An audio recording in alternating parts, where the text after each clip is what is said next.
Hello there. Welcome to Factually. I'm Adam Conover. Thank you so much for joining me on the show again. You know, as I speak to you, it's been just a little bit over a year since Trump was inaugurated for the second time. And what a year it's been. You know, so much has happened. It's been so much fun tracking all the events and the twists and turns with you, you know. So much has happened that it can be hard to figure out where we actually are in this moment. Like, are we watching a historically unpopular administration finally crumble right in front of our eyes? Or are we watching an ongoing and powerful fascist takeover of our country?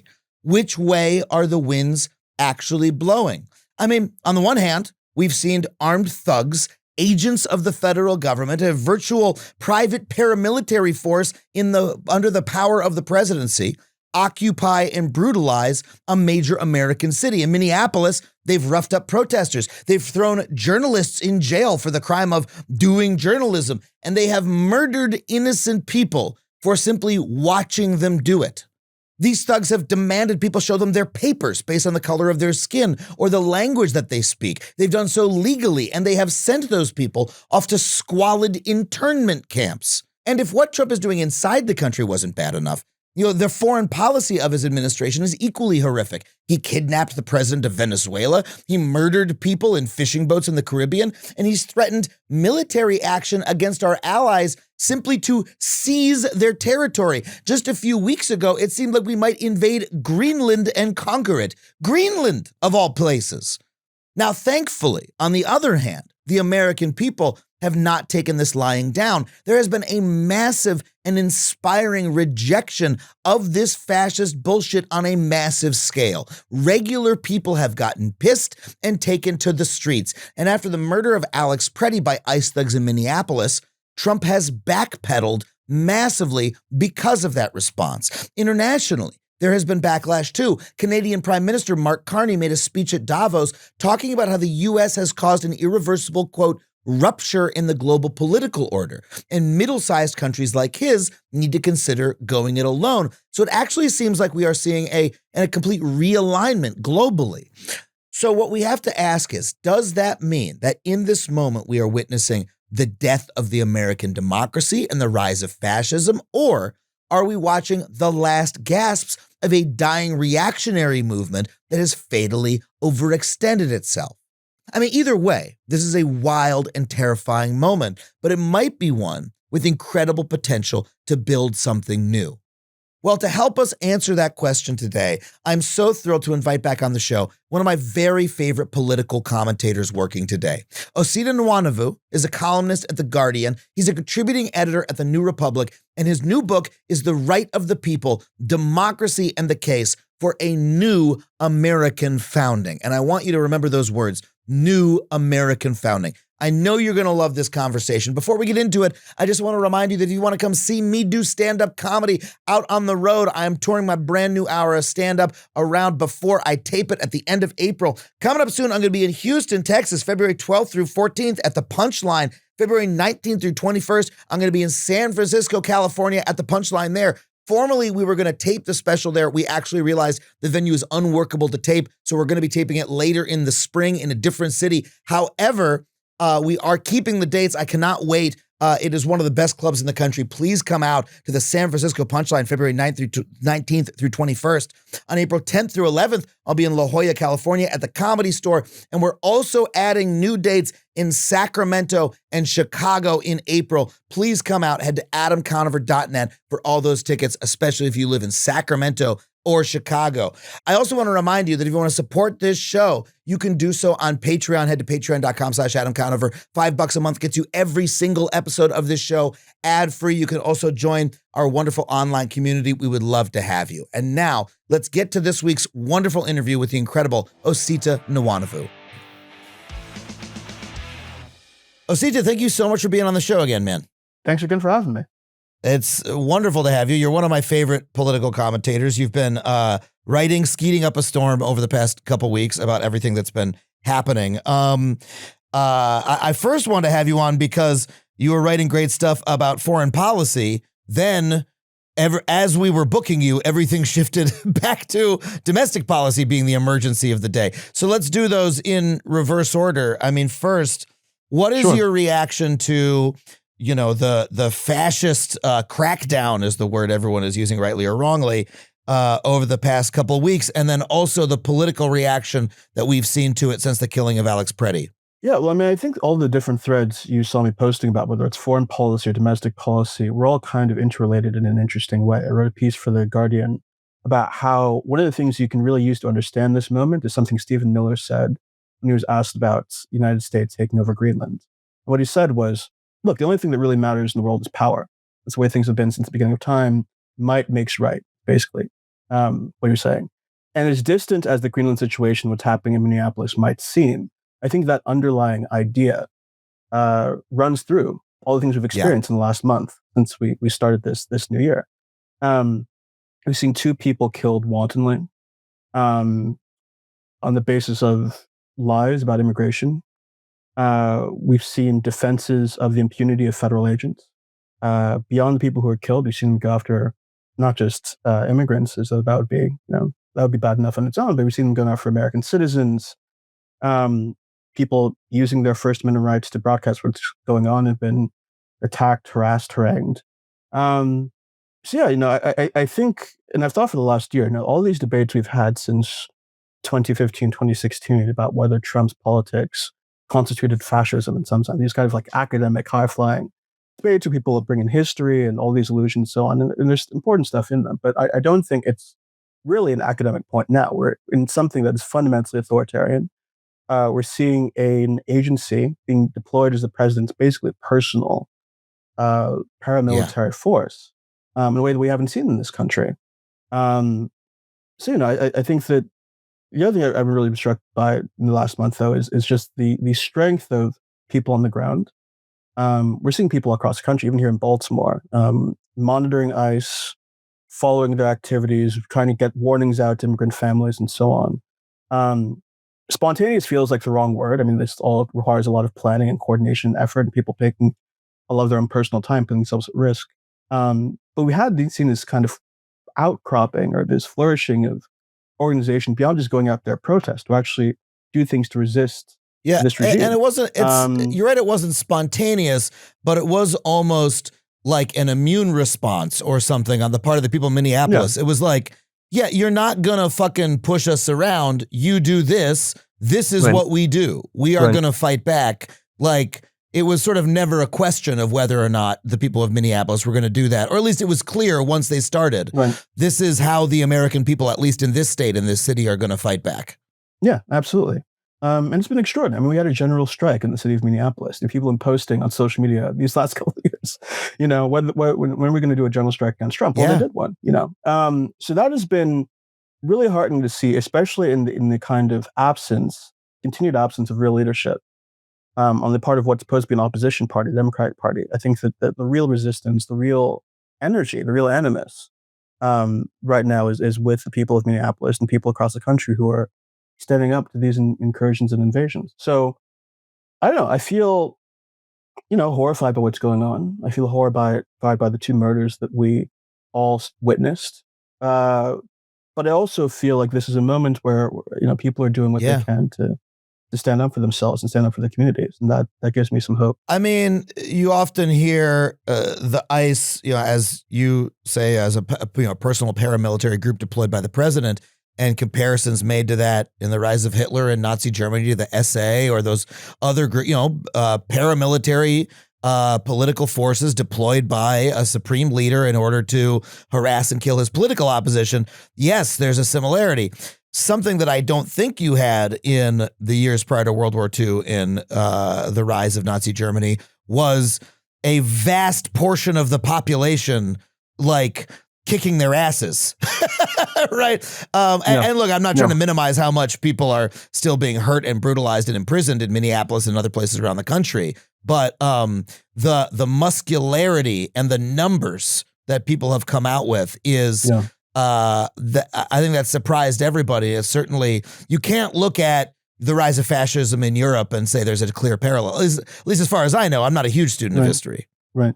Well, I mean, I think the most important difference is exactly what you kind of suggest there. I mean, this is a deeply unpopular president running an increasingly unpopular administration and pushing increasingly unpopular policies. It would be one thing if he had 70, 80, 90% of support for, the immigration purges that Right. he's trying to accomplish. Then it would be a kind of different political situation. I think one of the reasons why you're seeing so many people rise up is because people don't like Yeah. these policies. And I think, there's all this conversation now about, the special elections that they've just had and, what's going to happen in the midterms and so on. We've seen this movie play out with Donald Trump before. In 2018, you had this very same kind of situation where he wins an election. There's this assumption or presumption on his part and the part of the Republican Party that this means that he has a kind of mandate on immigration policy. And then they start doing these incredibly heinous things. And the American people say, no. Like we're maybe we're not even necessarily sure what we want on immigration.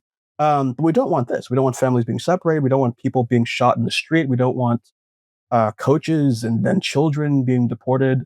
So once the reality of Trumpism hits, we've seen over and over again that the American people kind of recoil at it in large numbers. I mean, the numbers with independents, we've heard about Democrats and people who are already predisposed to being against the policies, but he's cratering with people who are supposed to be, roughly in the amorphous middle. Immigration going into last year, his inauguration was one of his best issues. We've seen that atrophy over the course of the last year and absolutely plunge just in the last couple of weeks. So yeah, I mean, one of the real differences between, those analogs that should give us, again, some hope is that, no, most Americans are looking at this and saying no. Now, you would hope that would actually be an opportunity for Democrats to say, and therefore, this is what we should do to fix our immigration situation instead. It is extraordinary to me that we had a Democratic administration come into power in 2021 with full control of Congress and the White House. They did not pass immigration reform. Didn't even try particularly, did they? The Biden administration made some executive moves and so on, but as far as like a legislative, we're going to overhaul our ridiculous legal immigration system, provide people with a path to citizenship, also including, common sense border security, all that kind of, that package of ideas, was not something that happened legislatively. And it didn't happen for a very simple reason. And that is Congress is set up in such a way that makes the passage of any kind of legislation that is not related to, fiscal issues functionally impossible to accomplish. We've seen that in all kinds of issues, from gun control to climate change and healthcare policy. Immigration is just another one of them. Unless the Democrats come into power again and they decide they want to get rid of the filibuster in the Senate, it's very unlikely they're going to pass immigration reform and actually resolve this problem. And, as people might know, I just published a book in August about democracy and what it means and why our system falls short. And, there's a lot of like wonky explanation in that text. But I think the simplest kind of reality that people understand is every time it seems like we have a problem that everybody agrees we ought to do something about, Congress seems mysteriously unable to translate that public opinion into actual workable legislation. And things get worse and worse and worse. And so when you hear about the filibuster and there's this kind of wonky thing, you need 60 votes to pass a bill through the Senate. You might read an op-ed by a law professor or a political science person and wonder why it matters. What matters is that as long as that is the case, we are not going to have an immigration reform bill in this country. And as long as we don't have an immigration reform bill, the Republican Party, whenever they come into power, is going to have the opportunity to do exactly what they're doing in Minneapolis. They're going to hunt down immigrants. They're going to hunt down people who defend them and support them and try to keep them in communities. And people are going to die. That is what that absence of democracy in the Senate actually means. It's not just a wonky issue. It's not just an abstraction for legal scholars. This is why we're in the situation we're in on immigration and so many other fronts.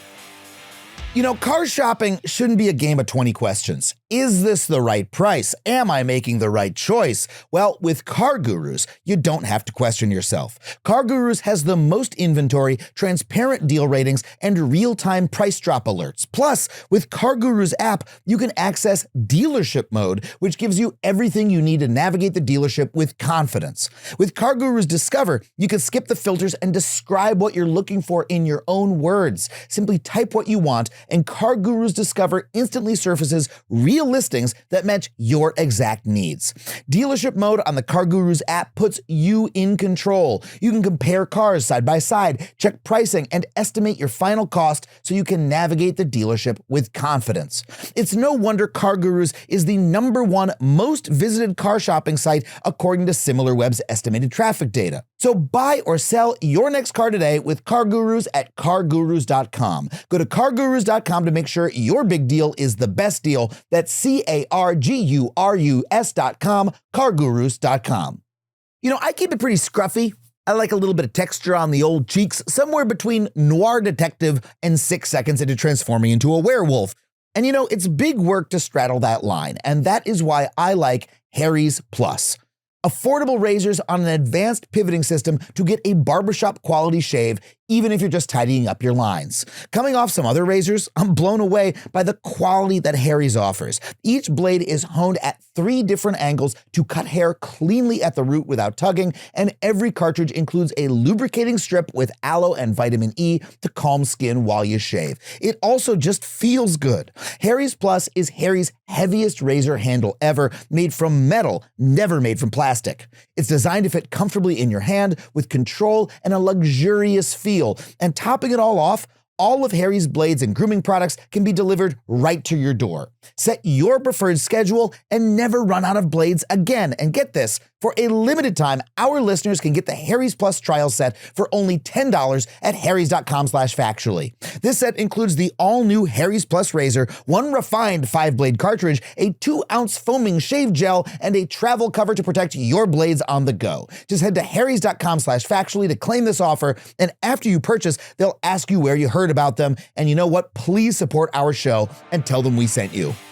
Yeah, I also think of healthcare as an example where Congress did pass something large, and after President Obama's first win, but it took a supermajority in the Senate, and even then, it's considered by I think most people as a half-measure bill. Hey, well, sure, it covered a lot of people, but is anyone walking around going, hey, we solved healthcare in America? You know, we are saying the exact same things we said about healthcare before the bill passed. It's too expensive. Not enough people have care. We have we pay more for the worst care. All those truisms of the American healthcare system are still the case. We just moved the ball a little bit. You know, we didn't get a touchdown. We moved the ball a little bit down the field, and that was a Herculean effort. You know, and that would be President Obama's defense of it. Oh my God, it was the hardest thing I ever fucking did my entire life was to get it that far. Right. And so there is, now you can criticize Obama about it. I certainly do. But it's a structural issue that you just cannot get shit passed, even when everything breaks your way. So imagine if the Democrats are able to ride the unpopularity of Trump to some kind of massive majority. Then would they be able to get the necessary bill passed? It depends on what they decide to do. Yeah. If they have, majority in the House, majority in the Senate, but that majority in the Senate is short of the 60-vote filibuster threshold, it's going to be very, very hard for them to pass a lot of the legislation that they're presumably going to run on in the next election. Now, we do see every so often bills that pass through what's called reconciliation. I'm sure the people who follow politics obsessively have heard this word before. And what that means is that for certain kinds of legislation that are directly related to fiscal expenditures, there is provisions that allow you to pass those kinds of bills with just a bare majority in the Senate. We've seen some kind of action on Biden's that, big bill, what was it called? It's like, because it's been replaced by the one big beautiful bill in my mind. It was the it was so important. I did videos. The IRA, the Inflation Thank you so much. Act, right? Which was a huge piece of legislation. Put huge amounts of money into climate change mitigation, et cetera, et cetera, et cetera. Yes. Yeah. So there are things like that you can do. The issue is that there are a whole swath of legislation that doesn't fit the parameters that have been outlined for reconciliation process.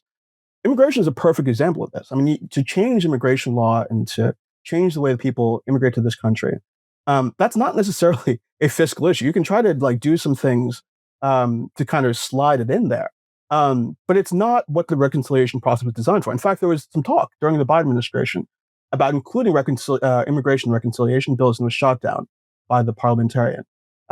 So we need real structural change. The Democrats come in next time, and they don't do anything, like they didn't do anything during Biden to change that structural dynamic, structural situation.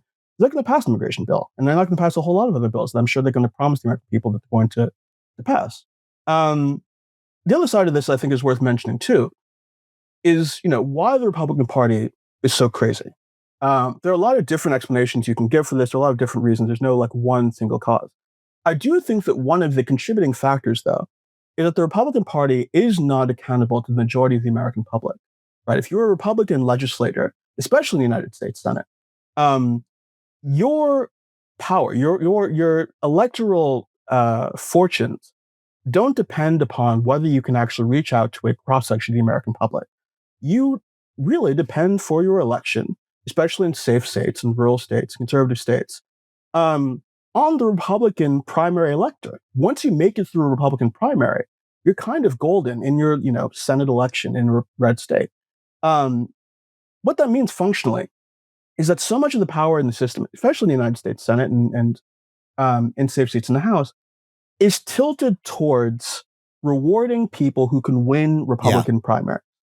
And if that's the case, and most Americans might oppose a policy, most Americans might oppose what Donald Trump's doing on immigration, but for a huge swath of people who are being elected to Congress, that doesn't matter. What matters is the extent to which they reach out to people and convince people who watch Fox News all day.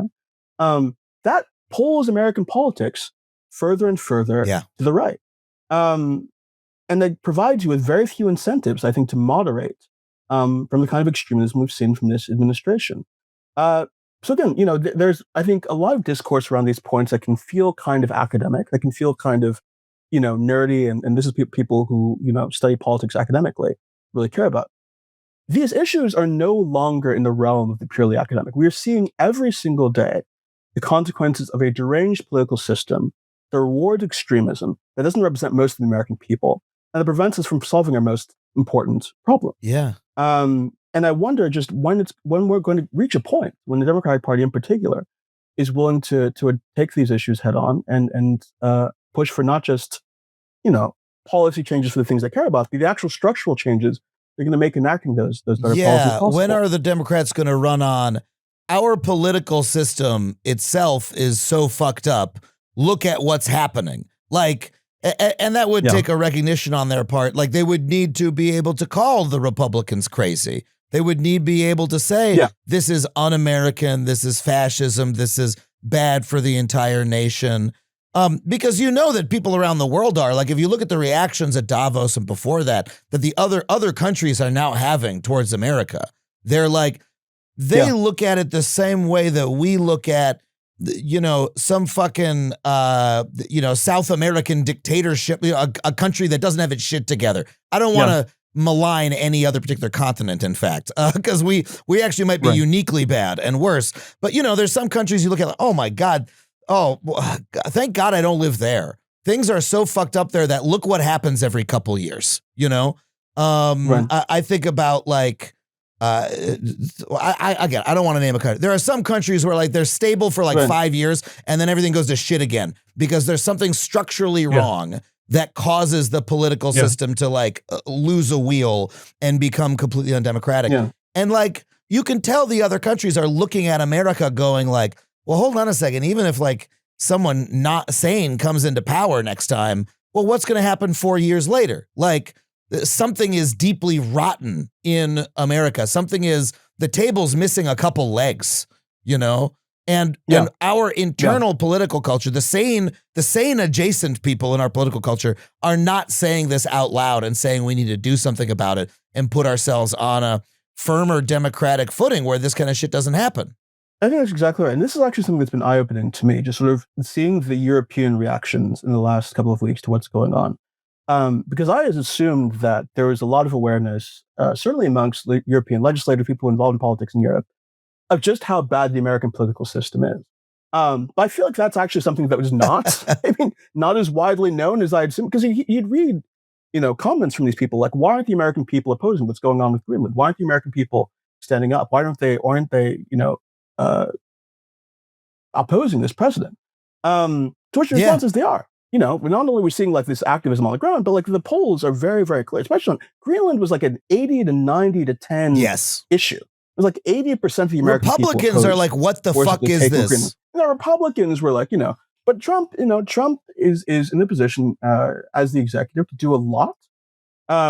People have been warring over and over and over again over the course of decades about how powerful the presidency had gotten, how much the presidency had taken on powers that were supposed to be limited by Congress.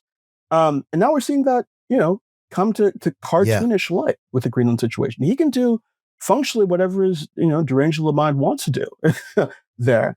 We saw him, do this crazy thing in Venezuela. We saw him conduct airstrikes in Nigeria.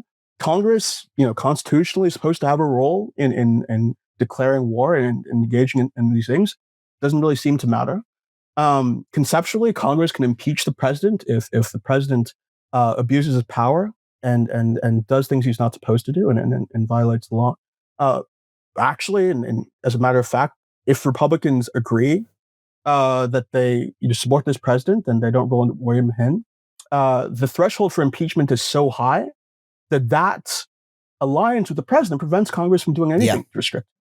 So these are deep, deep structural issues. And, I think that people around the world are waking up to just how deep set they are. I don't know if I'm accurate in rendering European, knowledge in the American political system, but it's been striking to me to see, people not really get it. Like, how could this happen? How could Trump be so far gone without a leash? And I think the reality is that we have the worst political system in the developed world, and I think that our peers are beginning to understand that. Yeah, and look, you even saying that right now, it almost sounds radical and un-American in some way because it is such an article of faith that we are raised with, that we have the best political system. And of course, in every country, they raise the children to believe that they live in a good country. That is the story that everybody tells about themselves, because why would you tell any other story other than I'm great? That's human nature. But we were told, America is, in many ways, the world's first modern democracy. We kind of invented the shit, at least in the popular understanding. And so the fact that no, hold on a second, our very political system is fundamentally bad. It's been set up incorrectly because look at what it's done. That's, it sounds radical for you to say, and yet it's completely undeniable at this point. Like, how could you look at what Donald Trump is doing in any one of the many spheres we've, mentioned and said, this is what a rational political system produces?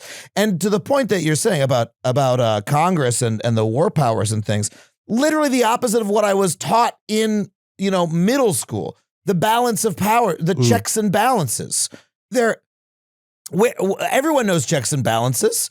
Like it's like fucking, why did the chicken cross the road? A is for apple shit, checks and balances.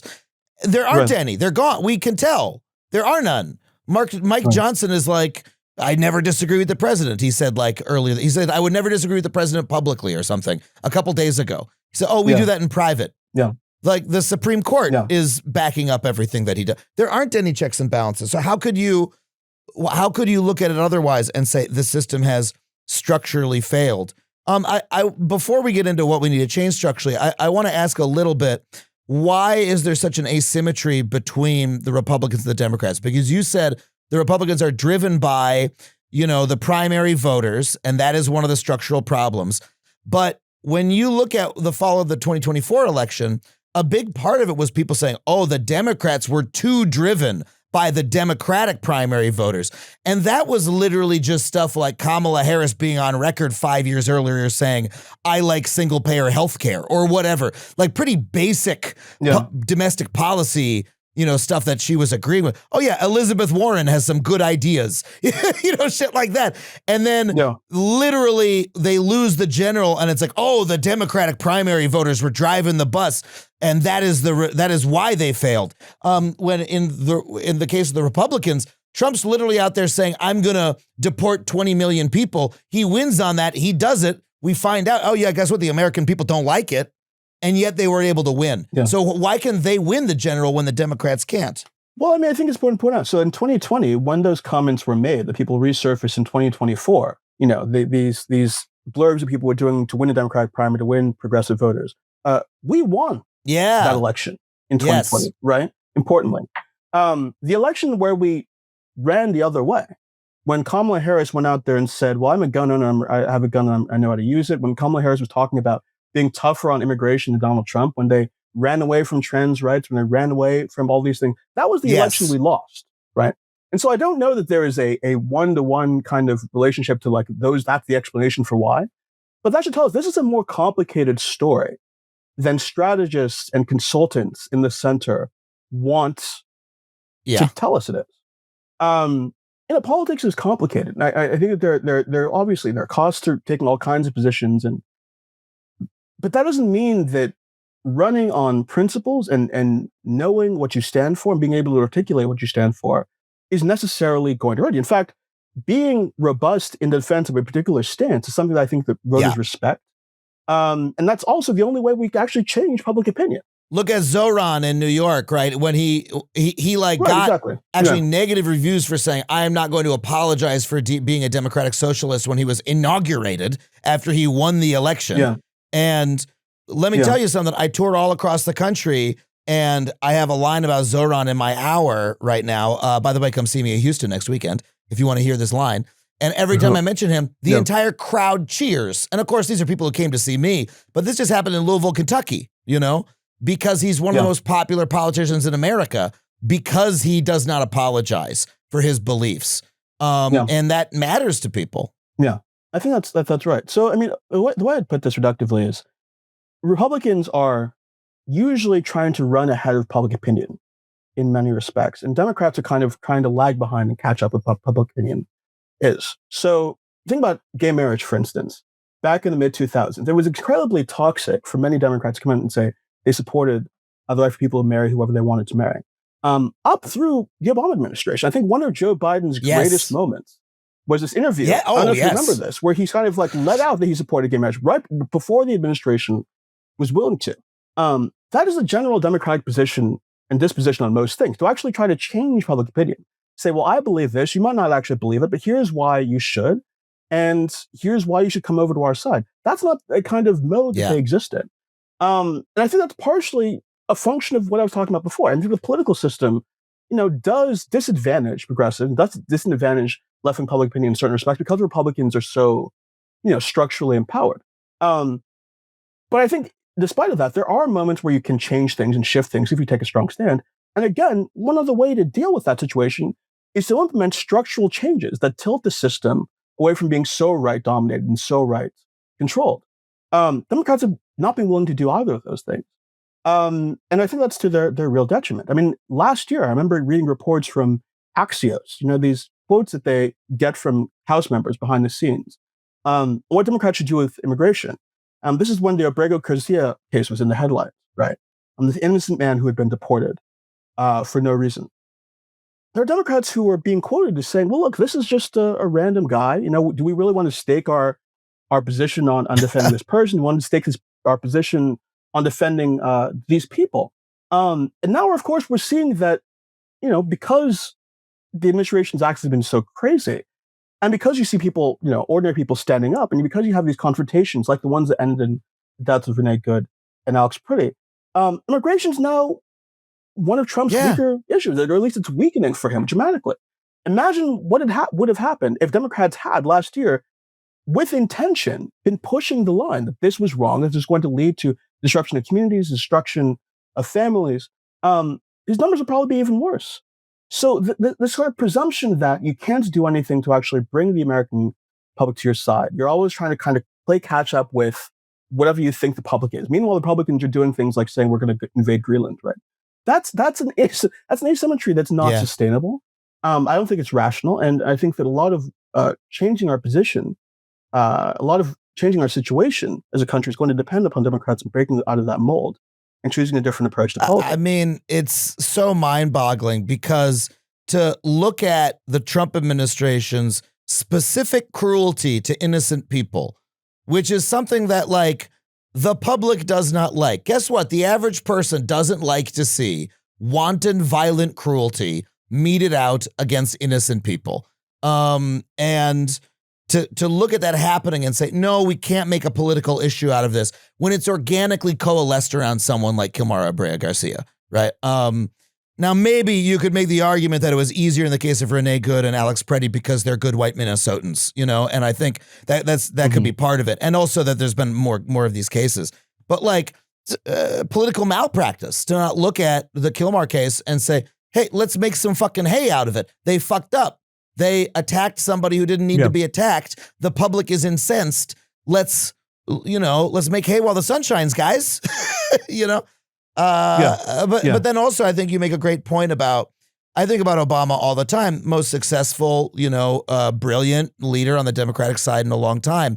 But when you talk to him, when you read what he wrote, he really seemed to see public opinion as a prison that he existed within to a large degree. Like it hemmed in what he could do. And that's how he felt about gay marriage. The fact that a guy like that, when he ran and won so resoundingly, couldn't look ahead a little bit and say, you know what? I think I know where people are going to be in 5 years. What if I push a little bit? Can I get them there a little bit earlier on gay marriage? And he did not. I think that is, part of the entire problem with the Democratic Party and part of what they need to change. Yeah. I mean, that is the work of politics, right? Not just being aware, but seeing, here's what I'd like to accomplish because I think it makes sense as a policy, because I think it's right in principle. Maybe the public's not there, but what can I do as a political leader, as a political figure, as a commentator, whatever happens to be, to shift these different pieces in the electorate in my direction, to construct a majority? That is what democracy is supposed to be about. That's what politics is supposed to be about. And again, in the absence of Democrats operating that way, Republicans go out and do and accomplish really crazy things. Very few Americans, for example, wanted to see Roe versus Wade overturned, right, in the Dobbs decision. Republicans knew that. Conservatives knew that. And they thought to themselves, okay, what can we actually do as a kind of legal strategy to get us there? And what can we do, to sort of obfuscate the extent to which our abortion positions are crazy? They were smart about the politics. They constructed a kind of strategy that got them to where they wanted to be. And that was a long-term project. It was not about what can we do and say to win this next election coming up or this midterm, whatever. It was what can we do over the next 10 to 20 years to fundamentally transform the reproductive policy and reproductive rights landscape in this country. Democrats are never engaged in that kind of thinking and that kind of calculation in our politics. It's all about what's easiest, what's going to get me ahead in the next particular midterm, what's going to keep these seats safe, and so on. There's the very little sense that there is a kind of real churning thing that they are all kind of working towards and striving for. It's very hard for me to imagine Democrats coming up with a kind of Project 2025. Right? Republicans had this kind of big document. Here are all the things we want to accomplish as a movement that we all kind of know and agree upon and are going to try to implement in these various ways. Democrats had a very difficult time coming up with something equivalent. In fact, they've been trying for the last couple of years and haven't really come up with anything that I've been able to see. It's wild, even on the stuff that you would think they agree about. I mean, if you went to every Democrat has a little bit of policy wonkism in them and said, hey, do you think single-payer healthcare is a better way to pay for healthcare than what we currently have? They would say, oh, yes, of course. But I can't say that out loud. I can't even acknowledge that as being a blue sky goal, right? And that's what Project 2025 was. It was like, hey, let's list all our fantasies. Let's have a vision board. You know what I mean? Democrats won't do it. No, I can't imagine I'm going to live in a big house with a handsome, hot husband and 3 kids. Let's not even pretend like it's possible, because let's just give up right now. It's bizarre. Yeah. It's bizarre. And I think, that sucks, when things are normal, right? It sucks to be a part of a political coalition that doesn't have a kind of vision and horizon for where they want to go and the kind of these high ambitions. When things are like just plain ordinary, that's bad. When we're in a situation where the country and the republic is kind of collapsing in all of these ways, and you don't have the kind of bright sky understanding of where you want to take the American people, you're not going to use that opportunity to offer something different when all the rules have been broken and all the things that we told ourselves about how politics is supposed to work have fallen apart. You're not going to use that moment to offer something big. That feels egregious in a way that I think is actually difficult for me to explain Yeah. and understand. So I don't know. We have this presidential primary. It's going to get up and running, disgustingly soon. People are already positioning themselves. And I don't know. It'll be interesting to see the extent to which this vacuum is filled. You are seeing some Democrats who are definitely going to run, trying to gin up, animus about Republicans and talk about how angry they are and so on. Gavin Newsom is putting out a lot of content. Yeah. That's word for it on this stuff. And the redistricting stuff mattered, and that's cool too. But I hope that people move beyond their, just their anger and to say, and therefore, we're not just going to defeat the Republican Party in 2028. We're not just going to take control of Congress. These are the things that we're going to do to construct American society in such a way that we're never in this place again. That we're never in a place where people are going after American citizens, murdering people for just exhibiting and manifesting their rights, going after families. We're going to construct a politics and a country that is a fundamental departure from everything we're experiencing right now. That's what I would like to see. That's what I'd like to hear. I think it's not just right in principle. I think it's politically smart. But we'll see who rises to the occasion, because this is the kind of moment where, if you're being selfish and cynical and you're just a politician looking to get ahead, well, this is a moment where people are looking for a leader. People will anoint you something if you're offering kind of vision that other people are not offering. And I don't know. We'll see if anybody rises to that moment and that occasion in the next few months and the next year. So just to exist on the internet nowadays is to be paranoid about getting scammed. A couple weeks ago, I got a receipt in my email that thanked me for spending hundreds of dollars on security software. And I was like, I didn't buy no damn security software.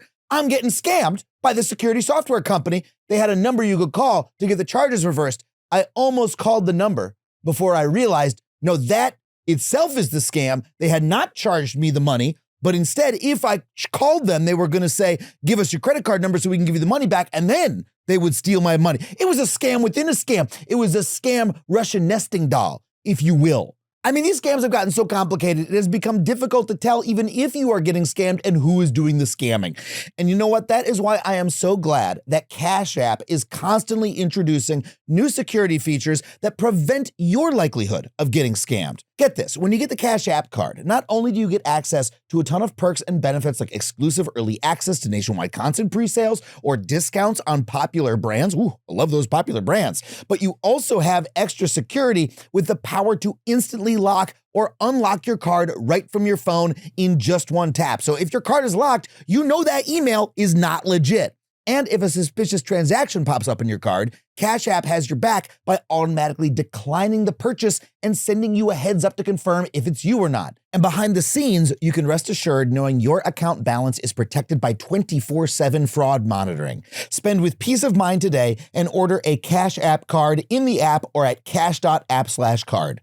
And for a limited time, new Cash App customers can earn $10 if they use code SECURE10 in their profile at sign up and send $5 to a friend within 14 days. Terms apply. Cash App is a financial services platform, not a bank. Banking services provided by Cash App's bank partners, prepaid debit cards issued by Sutton Bank, member FDIC, discounts and promotions provided by Cash App, a Block Incorporated brand. Visit cash.app/legal/podcast for full disclosures.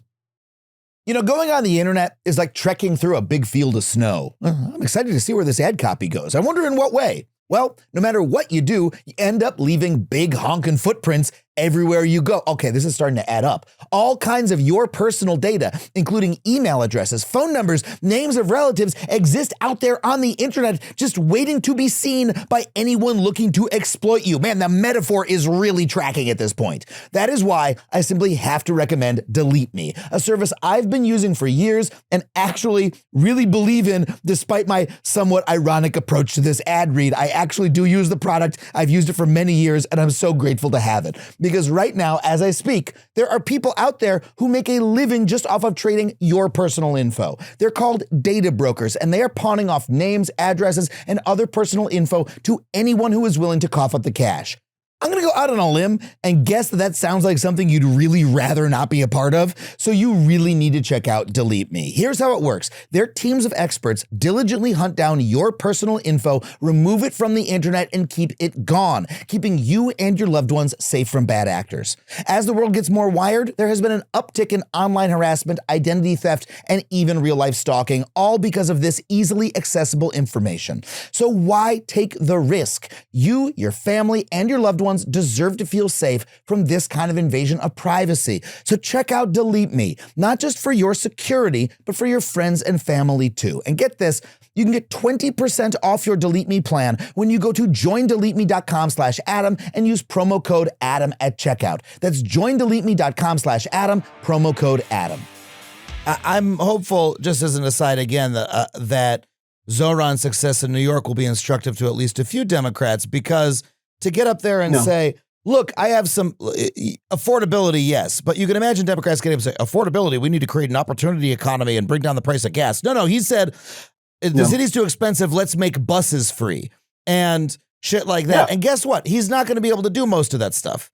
But like, he got into office, and what did he do? You know what we should do first? Free toilets everywhere, public toilets. And everyone I haven't lived in New York City in a couple of years, but if at the end of his first term, they don't have free buses, but there's 1,000 more free toilets around the city, people are going to be like, I'll take that fucking deal, right? Because he showed he had ambition. And then once he actually got into office, he was like, all right, what can I do with it? You know what the lowest hanging fruit is? Let's let people not be pissing on the sides of buildings, which has been a problem in New York for 100 years. What if we actually solved the fucking problem by thinking ambitiously about it? But now that's kitchen table stuff. You're saying we need to have politicians run on that structurally. And so, like, on making big structural changes, that the structure of American democracy is fucked up. So your fantasy political candidate for the Democrats, what are they running on in terms of a structural? Are they running and saying, hey, I want the president to be less powerful. I'm going to run and try to give power back to Congress, for instance. What are they doing concretely to solve our structural issues? Well, concretely, I think that the demands, I think, have been, circulating for a while now. I think that we should have new states added that would give Democrats more seats in Congress and rebalance things demographically and politically. Puerto Rico, D.C., any others? Well, I think that there should be a referendum in Puerto Rico to see if the people actually want to be part of the United States as states. I mean, I think the referendums they've had so far have indicated that that's probably the case, but there should be a really representative one. DC for sure. I think that should be extended actually to all the territories. We need to reform the Supreme Court. We need to add justices to the bench, I think. Those kinds of structural reform, people have been talking about them for a while, but I think it's really important to emphasize to people that these are not, again, just abstractions. These are not just poli-sci demands and desires.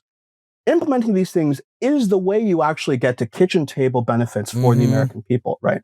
If we can't get the healthcare we want, and we can't get the labor rights we want, and we can't get the minimum wage increases we want because these things in Congress are messed up, well, reforming them is actually going to implement policies that mean more money for you, more resources for you, and more freedom and power to do what you'd like to with your life. That's I think, the argument to make. Democrats did kind of run on democracy in a way in this last election, but they ran on it in a way where they were talking about the preservation of certain norms, preservation of institutions. People looked at all that and said, well, look, the norms and institutions are not working. They're not delivering for me. And so when it comes to running structurally and running on democracy next time around, as I think they should, it has to be, look, we're not a democracy, actually. We need to implement really radical, not radical even, but look, really, really important structural reforms that make us more democratically representative. And once we do that, you're going to have better healthcare. You're going to have a better job. You're going to be paid more for the work you're doing. You're going to be able to send your kid to college, right? That's what a functional system is going to deliver for you. I think that's a very powerful message. It's a message that I think speaks to people, again, in this moment where we seem bereft of vision. People want to be inspired by politics. If they hear politicians come out and say, like they're saying the same old, that's a vulnerability that's going to be exploited. Donald Trump exploited that, I think, very, very well. Not just in 2016, but in every election he's run. I'm the guy who's going to come in. I'm going to take a look at Washington and tear the whole thing down because it's not working for you. And people who might not have liked Donald Trump's whole policy agenda, people who might not have liked aspects in his personality, he didn't like January 6th or the effort to overturn the 2020 election, said, look, I don't like all of these things, many of them, but I'm willing to invest some of my hope in a candidate who says he's going to be different from the status quo, and he's offering a way that he's going to be a departure from politics as we've known it, right? If Democrats are not offering something in that same kind of register, I think they're going to be very, very vulnerable, and we're going to keep seeing people on the right take advantage of that vulnerability. So those structural changes are important.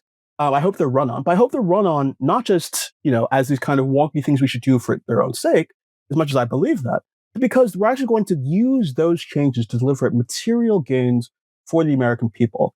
And I think that's an exciting message. And it's one that I think, would be something a little bit different. Yeah, I'm imagining if a Democrat, one of the Democrats in the field who has some juice, right? Let's say AOC or better. In terms of how much juice they got. And they run on, here's what I want to do. I want to double the size of the Supreme Court. I'm going to abolish the filibuster to do it. Here's a bunch of Senate candidates who I'm running along with who agree with me on this. And the reason we're going to do that is we're going to make abortion legal around the country again. And we're also going to do pick your favorite economic stuff. We're going to do some New Deal shit, right? That they say we can't do. And even if that person doesn't win, the effect that could have on our political culture, because, the idea, if Joe Biden was making, there were rumblings about adding the Supreme Court then, well, he didn't fucking run on it. But if you had somebody run on it and potentially win, well, hey, that would, might change the behavior of the Supreme Court because they'd shit their pants. But B, that would shift the Overton window. I think overused phrase, but it would shift the Overton window so much because we would realize, oh yeah, this is part of our material political reality. It's not crazy to do, especially compared to all the crazy shit that the Republicans have done over the past couple of years. They fucking defunded NPR for Christ's sake. Like the item number 57 on their wish list. Like, maybe we. I mean, the reality is, like, if Democrats win in 28, they come into office in 29, and they start saying, well, we can't do this actually because, there's this rule or this structural feature of the Senate or this kind of regulation. People are not going to accept that. They've just witnessed Donald Trump going around saying that he's going to invade Greenland, right? Like, there's no, people have seen that there are actually fewer horizons, fewer constraints on what politicians are capable of doing and saying and acting upon, and they've been led to believe, certainly led to believe by Democrats. And so I think to come in with the kind of disposition that Democrats have come in with, over the last couple of presidencies, is not going to work. I think people are going to be, I think very indignant because they know better. They know that the presidency, especially, there's a lot that can be done. I think that in principle, the next Democratic president should try to devolve some power back to Congress. But people understand that there's a wider ambit than they've been led to believe. And so they're not going to accept the kind of talk about we can't do this or it wouldn't be right to do that Democrats have gotten used to using as excuses. Let me ask you, because something I wanted to ask since the very beginning, when you said Stephen Miller said might makes right. And that is their operating principle. And it was clear before he even said that, right? That it's not quite might makes right is not true because it's a statement about morality. Might does make reality, right? It might not make morality, but if you have the power to do something, you can do it. And it can be done. And I fucking did it already. It doesn't matter. The man knocked down the East Wing of the White House. Doesn't matter what laws. Might be the Kennedy Center next. Yeah. I'm hearing, in the last day or so. Yeah. Like literally the building. He might knock down the building, the Kennedy Center.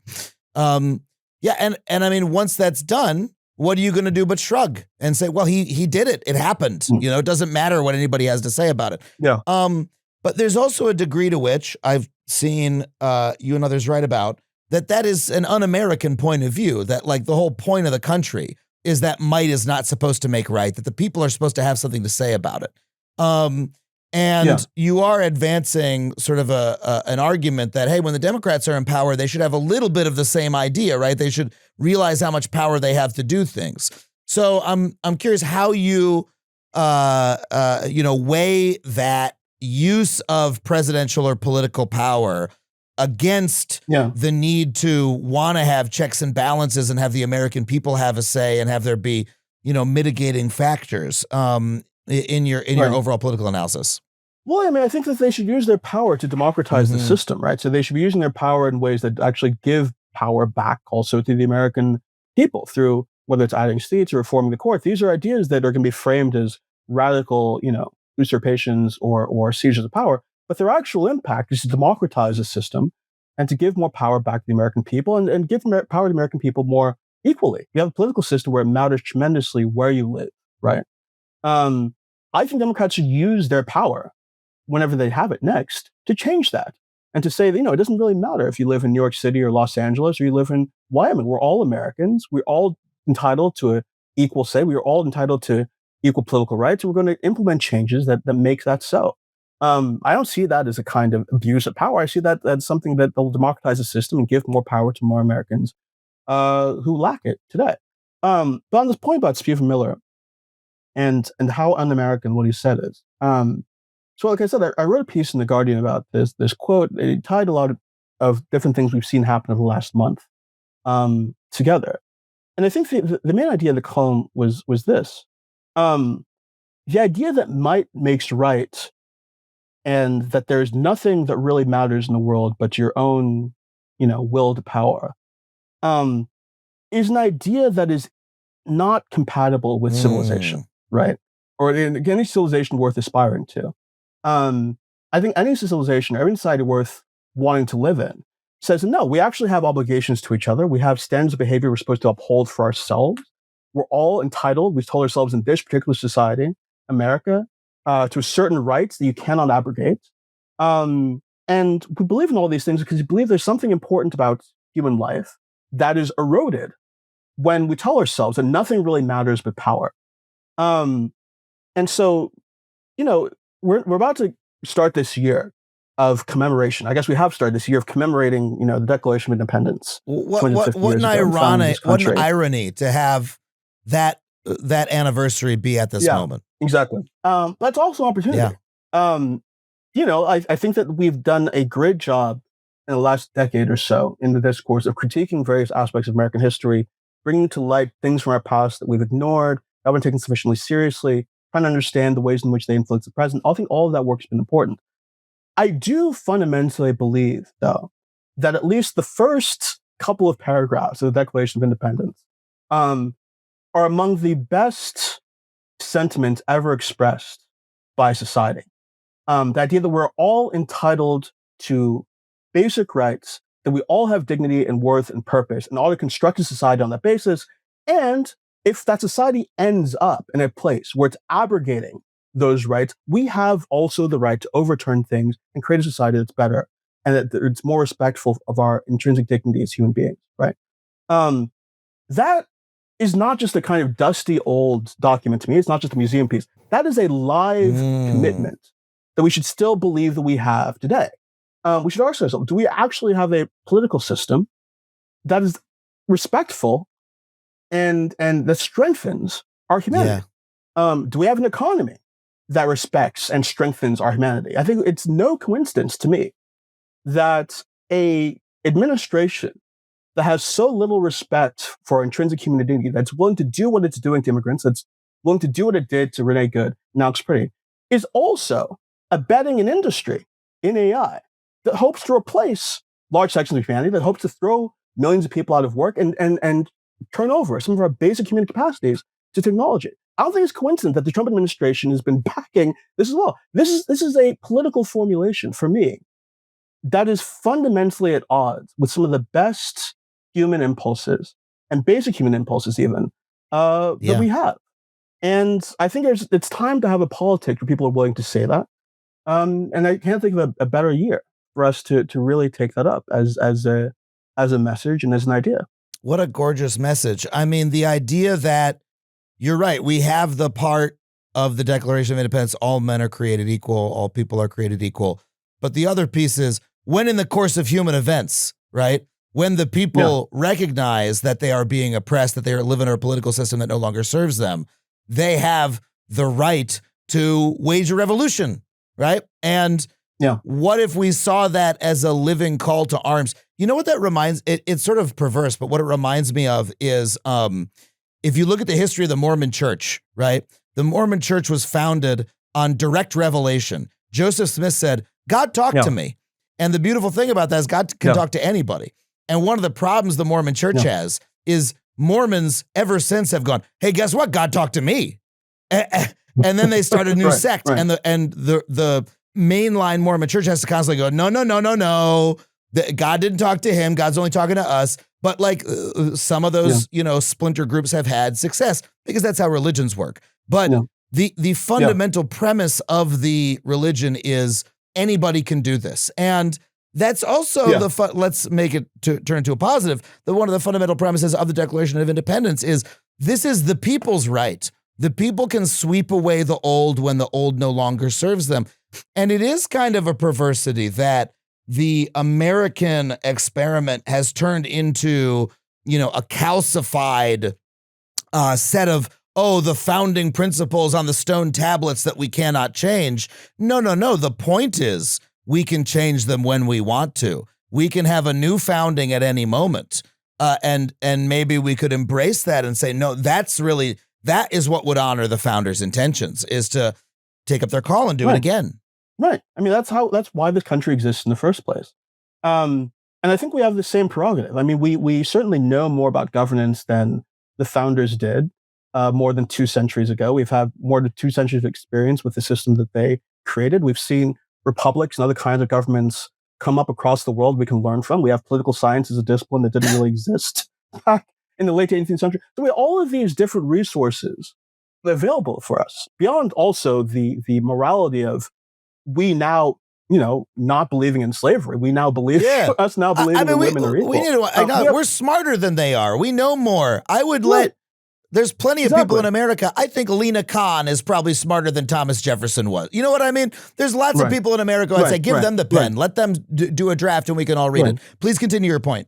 But I was just saying, there's no reason why we shouldn't also consider ourselves as founders. There's no reason why we shouldn't also consider the founding or refounding of a country, this country, is something that we are compelled to do, can be compelled to do by circumstances. And I think that's exactly the position we're in. We are in a tyrannical regime. It's not a full autocracy, no, but we are seeing extraordinary things happen in this country every single day that should disturb us and alarm us. We have an economy that is also not run and not really meaningfully under control of ordinary people, and that has consequences for our political rights as individuals as well. We're in a really bad situation.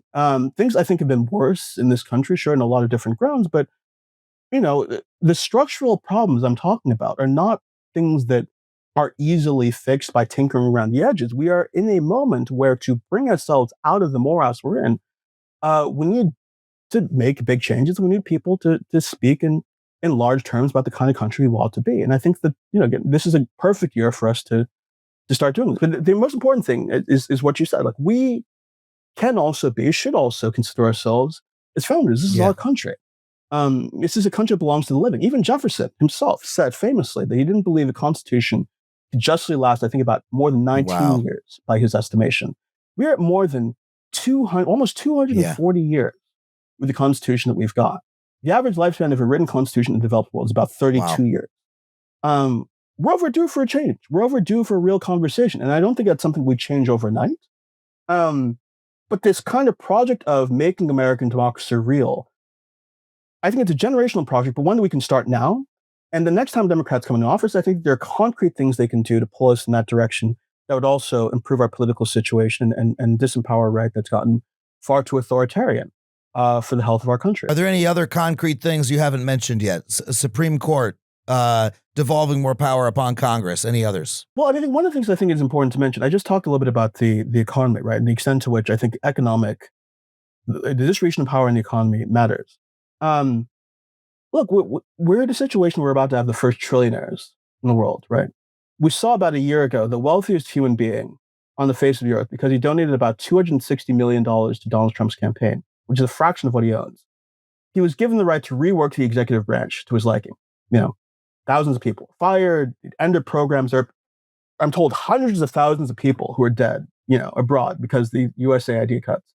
Yes. A guy who just happened to be wealthy waltzes into government, is able to do all these things over and above the American people's consent or knowledge. That's a problem.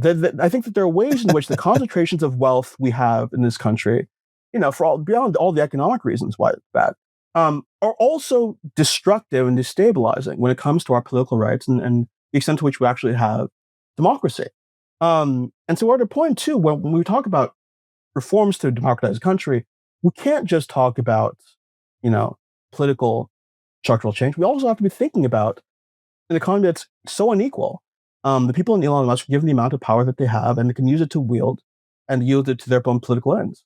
So I think that there should also be, as part of the democratization kind of message and agenda, reforms aimed at re-empowering the American worker, offering them more control, more agency within corporations, the power to direct certain corporate activities, seats on corporate boards. These are, I think, are reforms that also loop into democracy in an important way.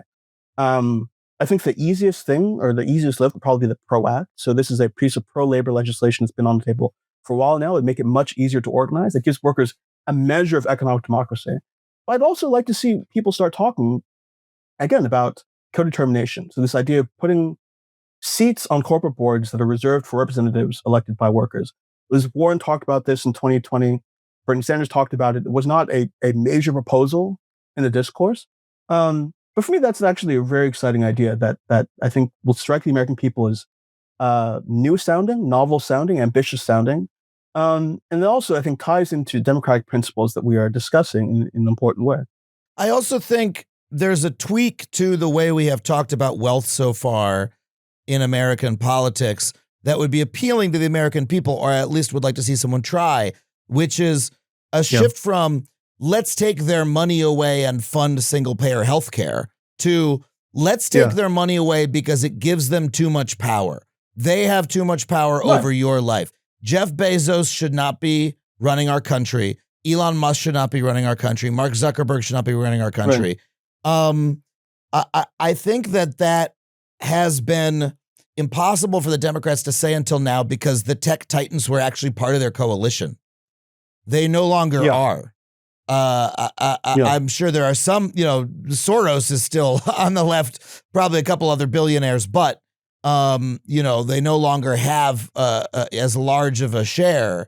And, it might be necessary to truly piss those people off and say, I don't think that they should have as much political power as they do.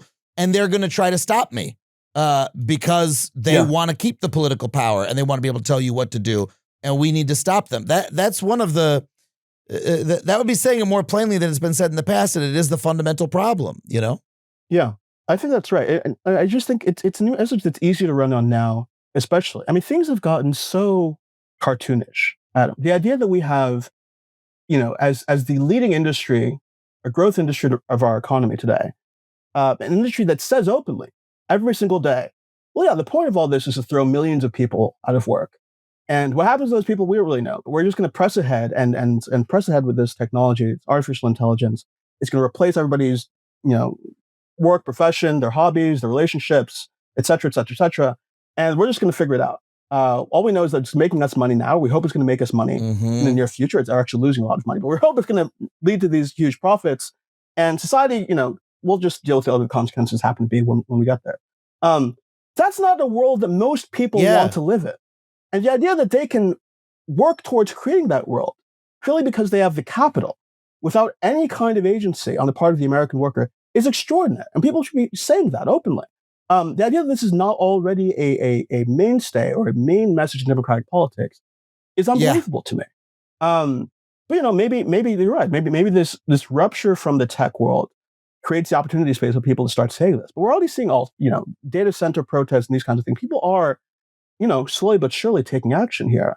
We can't go on like this. There's something fundamental at stake right now, and I think it has to do with our humanity again. Whether it's immigrants being rounded up or AI replacing us, we're at a point in our politics where they're very existential things are happening. It doesn't feel like the politicians are speaking to. I even struggle to, as a writer, kind of wrap my head around it all. But I think a part of the piece of making things right has to be that the economy can't just be controlled by a cadre of investors and executives and weirdos in Silicon Valley. The economy has to be controlled by all of us, including the people who are doing the work that creates the wealth in the first place. Yes. Yeah. So I don't know. We'll see if anybody bites on that. Well, so this leads me to my last question, which is, do we need a generational political talent to do this? I do think about the rise of Barack Obama. I remember very clearly listening to Ezra Klein right after the election of Donald Trump, and he pointed out that it was that year, I believe, that George W. Bush won re-election that Obama first appeared as the new star at the Democratic National Convention, right? With his speech. 4 years later, he runs and he wins. And I do remember that Obama moment as feeling, oh my God, here's a man who's actually saying a message about the country that feels large enough for what we need. And I think I can look back in hindsight and say, well, maybe it was a little too flowery and there wasn't enough oomph behind it, et cetera. Yeah. But it did, he was a once in a generation political talent who was saying those things and pulling a new coalition together. And I'm not like a fan of, the great man theory of history, but I do believe that like you do have those leaders only come along once in a while if you just like look at the history of American society. And Ezra Klein's point when he said this a year ago was like, hey, we got someone's going to arise. I'm looking around going, I don't see him yet. Like Zoran, I'm a fan. Guy can't run for president at any point because he wasn't born in the country. Yeah. Who else we got? I got a couple people I like more than others, but I'm not looking around saying, hey, here's the Bernie Sanders, but 30 years younger. Here's the AOC, but 3 times as popular. Here's the whatever it is. Yeah. So do you think we need that kind of person, or is this a change that the Democrats and everyone who's not a fascist in this country can make in aggregate? Well, I mean, I think those figures are always hopeful when they rise, if they rise, but you also can't kind of wait around for them. Republicans, I think the conservative movement is I think a really good thing to study when considering this question. Which movement? Sorry, say again. The conservative movement, the American conservative movement, right? So conservatives, Republican Party, they have Ronald Reagan in 1980. He is the ideal messenger. He's polished. He is great at public speaking. He's a compelling figure to a lot of Americans who would not already consider conservative ideology. And that was an important piece of their whole apparatus to have.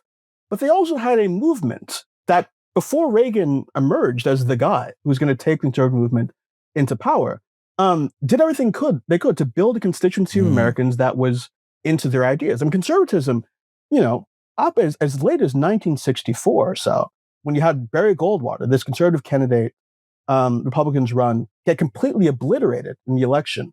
It was not a popular ideology. It was not a ideology which like a real mass constituency in this country.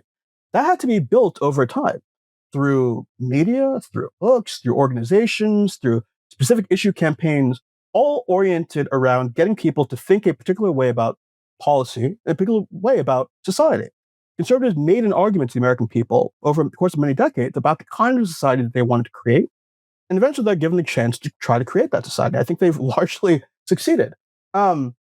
What is the equivalent of that on the Democratic side, right? We have a lot of policies we want to implement. A lot of them are good ideas and so on. But this kind of general principle of like, this is what we believe American society should look like on the basis of these 3 core ideas. That's not something I think that there's an analog for. Conservatives can rattle off very, very easily to you. Conservatism is about limited government. It's about individual freedom. It's about markets. All of these things are kind of tied up neatly, and that's why you should support all of these policies and so on. And that's why you should never vote for a Democrat. Democrats have this kind of laundry list of disaggregated policy ideas that it's hard for them to articulate why they all hold together.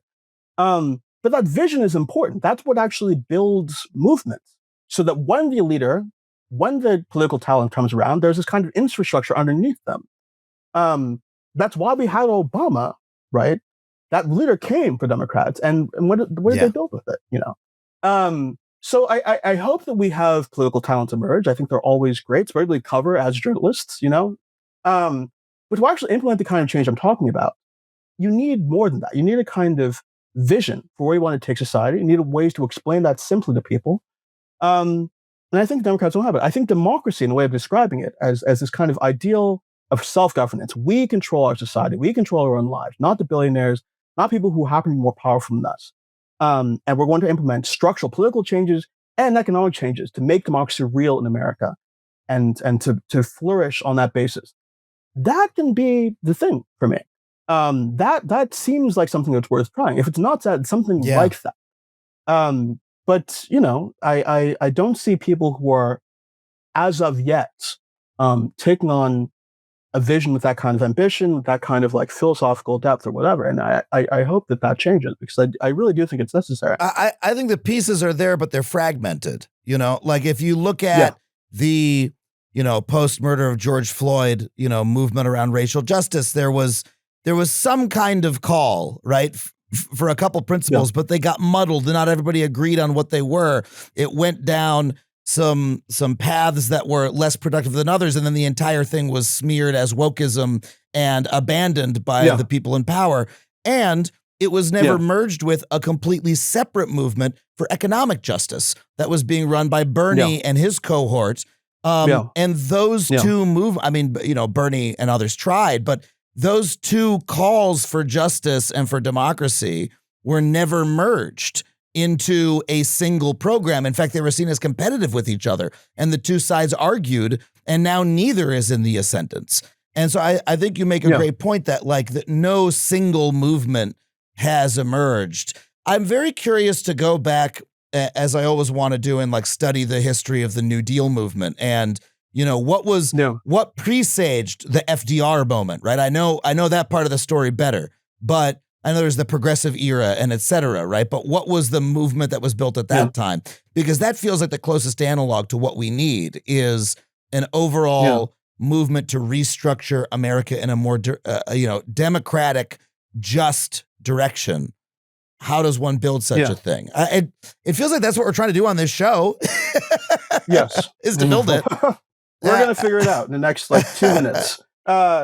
But I think that is the question. And I mean, sadly for Democrats, these moments where things have really gone well for them, they've accomplished really great things. They've been moments of real compromise on various issues. I mean, the Neal deal was a perfect example of this. They're a great economic agenda, did a lot for American people. Civil rights, not so great there. In Johnson, you had both, a real robust economic program and a real commitment to civil rights, and they get tanked. And I think that gives Democrats this fear of combining those things again. But I think that's ultimately, you do have to figure out a way to do both of these things. That's what we need as a country. It's not just a matter of, abstract, whatever. I think that we are in a moment where we do need real social change, and real economic change, and real political change, all kind of at once, or we succumb to fascism. That's just the situation. And if you doubt that it's conceptually possible to unite those things, look, Republicans banned abortions and unions, right? That they've succeeded on both of these fronts dramatically. That is what we're fighting against. You can't really do things piecemeal. And I don't know. I hope that we learn that lesson. Otherwise, we're going to be in the same position again. Probably you and I, 5, 6, however many years from now, talking about President Tucker Carlson or whoever and what he's doing and how Democrats need to get their act together. And, if we're going to be stuck in this loop. And I don't know. I think that there's one clear set of ways out of it, and I don't know what it's going to take for people to realize that. Yeah, what's funny is I remember after the first Trump administration, it was, okay, we're in a pregnant moment where something could change. Maybe it will. Maybe this is the new regime moment where we're going to sweep away the Reagan remnants and create the new thing. And in fact, when Biden was elected, I was, maybe this is actually going to be it. He's going to be the new coming of FDR, et cetera. And then here we are a bit later having the same conversation again. I guess 2 questions to end us here. First, do you have any optimism coming from the last couple weeks? Does it seem like things have finally gotten so bad that they're now going to get better? A. B, how do people put this into practice in their own lives if they agree with the message that you're saying? How can they be a part of building this movement? Well, I mean, I think I'll return on the first question to something I said at the very beginning, which is I've been tremendously inspired by the kind of activism that's going on by people who are not, themselves usually activists, who are not, involved in organizing necessarily, but are doing what they can in this immediate moment to respond to the immediate crises. These ICE watch lines and all the things people are doing. I think that's been tremendous to see. It's also been encouraging to see those kinds of efforts like obviate a lot of online arguments. There are a lot of people who are divisive online and who you get into fights with, but you're seeing them in Minneapolis, you're seeing them out in other cities doing the work. And there's this kind of agreement. Okay, whatever bygones they're, let bygones be bygones. This person's actually out there responding to this moment with their time, with their own lives, with their own bodies. That means that they're worthy of respect. We can paper over some of those differences. That's been important for me to see, and I think very, very encouraging.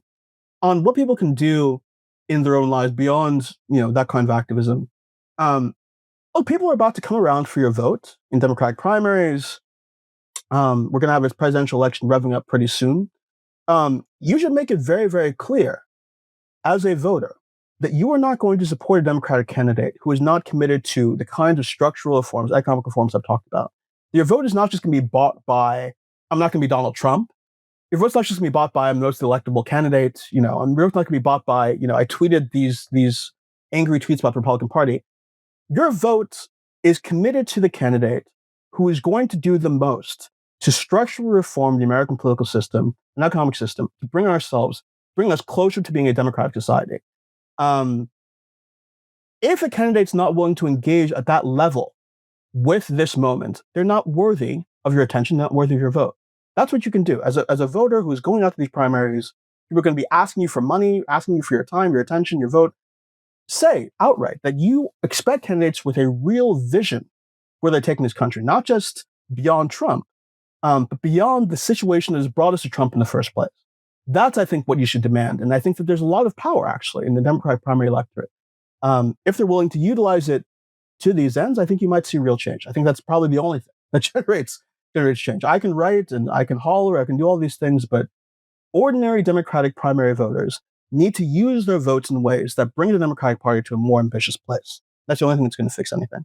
That is so clear, and it really underlines exactly what I felt like I have been missing from a lot of the candidates thus far and what I am looking for them to say, whether it's Gavin or Pete or anybody else. Like, this is what this is like the litmus test is, do they have that level of vision? And if they do, they're worthy of being backed. Osita, I can't thank you enough for coming on the show. This has been an incredible conversation. Your book, just so people have the full title, is The Right of the People, Democracy, and the Case for a New American Founding. You'd, of course, pick up a copy at our special bookshop, factuallypod.com/books. Where else can people find you on the internet if they want to follow your work? They can follow me at ositanawanevu.com. I think that's the easiest place. When I'm on Blue Sky, I'm on Blue Sky. I'm taking a little bit of a break now because I'm busy, but also have an active account there pretty often. Osita, thank you so much for coming on the show. It's been fantastic. Thanks again.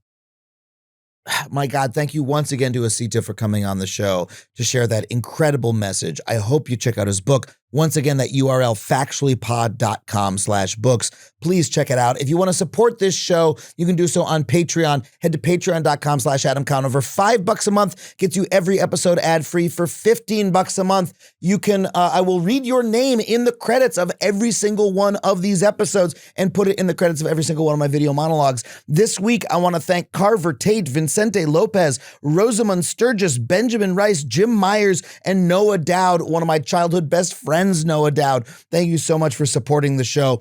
If you want to join them, head to patreon.com/Adam Conover. If you want to come see me on the road doing stand-up comedy, once again, Houston, Texas, San Francisco, California, La Jolla, Sacramento, California. I also have a date in Kansas City coming up, Chicago. Head to adamconover.net. I would love to see you, give you a hug in the meet and greet line at the end of every single episode, or every single tour date, excuse me. You know who helps me make every single episode of this show? Tony Wilson and Sam Roudman, my producers. Everybody here at HeadGum for making the show possible. Thank you to them. Thank you so much for listening. You're an essential part of the show as well. And I'll see you next time on Factually. That was a HeadGum podcast.